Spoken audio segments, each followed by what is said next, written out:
इस वीडियो में हम बात करेंगे लॉसेस को कैसे हैंडल करना है एंड उनसे कैसे रिकवर करते हैं। So there are two types of losers, good loser and a bad loser. How do you differentiate between them?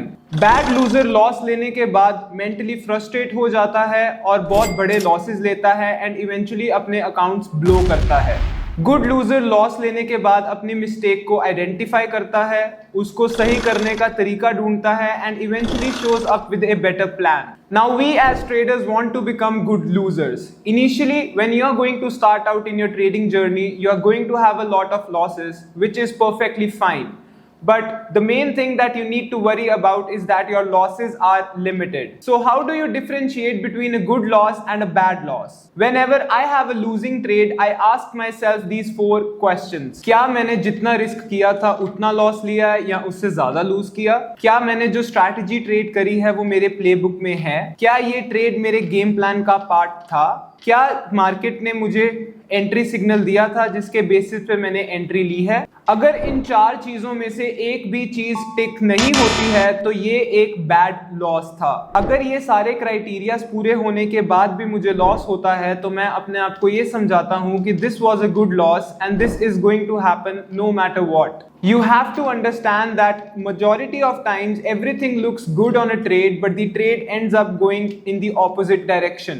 Stock market is very random and market क्या करने वाली है इसका किसी को नहीं पता होता. एंड ऐसे ही टाइम्स पे हमें अपने प्री डिफाइंड लॉसेस लेने हैं. अब अगर हमने कुछ स्टेप्स गलत लिए हैं, जैसे कि अपने स्टॉप लॉस पे ट्रेड को एग्जिट ना करना, या हमारे गेम प्लान में जो रूल्स लिखे हुए हैं उनको फॉलो ना करना, या कोई भी रैंडम ट्रेड लेना और उस पे अगर हम लॉस लेते हैं, that ends up in a bad loss. आप अगर कोई भी ट्रेड लेते हो, चाहे वो विनर हो या लूजर हो, आपको अपने जर्नल में उसको कैटेगराइज करना है.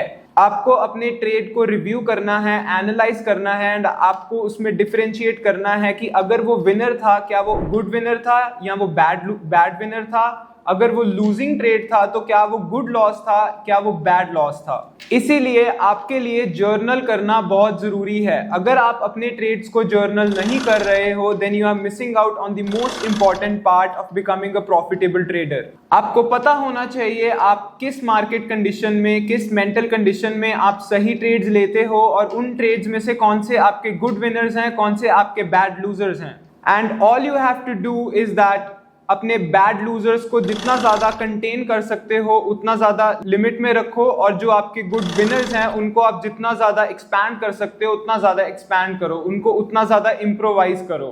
Remember guys, journaling is the only thing that differentiates you from gamblers. जब भी आप जर्नल करते हो, मेक श्योर आप उसमें लिख रहे हो कि आपका स्टॉप लॉस कितना था, क्या आपने ट्रेड को अपने स्टॉप लॉस पे एग्जिट किया, आपका प्रॉफिट टारगेट कितना था, क्या आपने अपने ट्रेड को प्रॉफिट टारगेट पे एग्जिट किया, जो आपने सेटअप पे ट्रेड लिया है क्या वो आपका प्लेबुक का सेटअप है या आपने किसी रैंडम इंसान का सेटअप कॉपी किया है और उसको आपने ट्रेड किया है.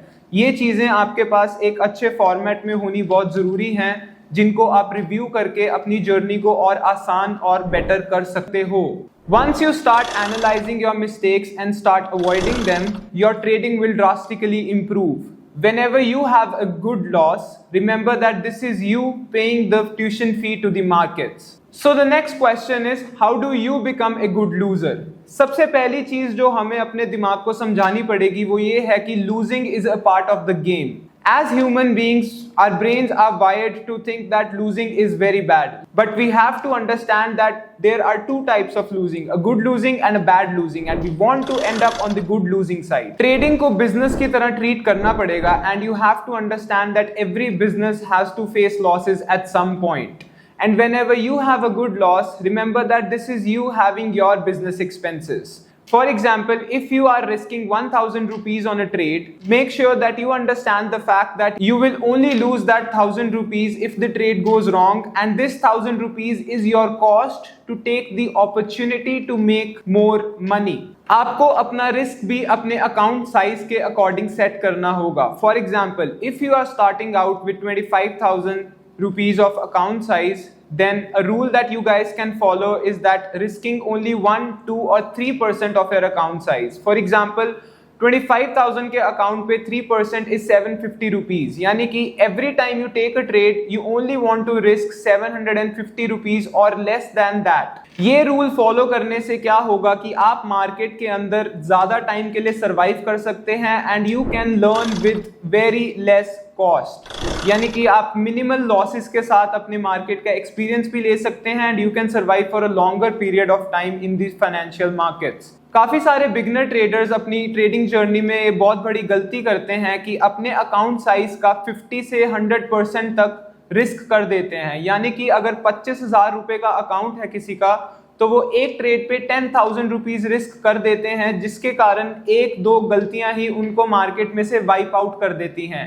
मेक श्योर आप ऐसी गलती नहीं कर रहे हैं, 1, 2 या 3% ही अपने अकाउंट का रिस्क करें। आई होप आपको ये वीडियो से काफी कुछ सीखने को मिला हो। नेक्स्ट वीडियो में मैं आपसे अपना एक लूजिंग डे शेयर करूंगा, जिसमें मैं आपको ये बताऊंगा कि बिगिनर्स क्या गलतियां कर सकते हैं, जो गलतियां मैंने भी उस दिन की जिसके कारण मुझे लॉस हुआ। अगर आपको किसी टॉपिक पे वीडियो चाहिए तो कमेंट सेक्शन में जरूर बताएं, और अगर आपको ये वीडियो अच्छी लगी तो प्लीज लाइक जरूर करें। तब तक के लिए धन्यवाद।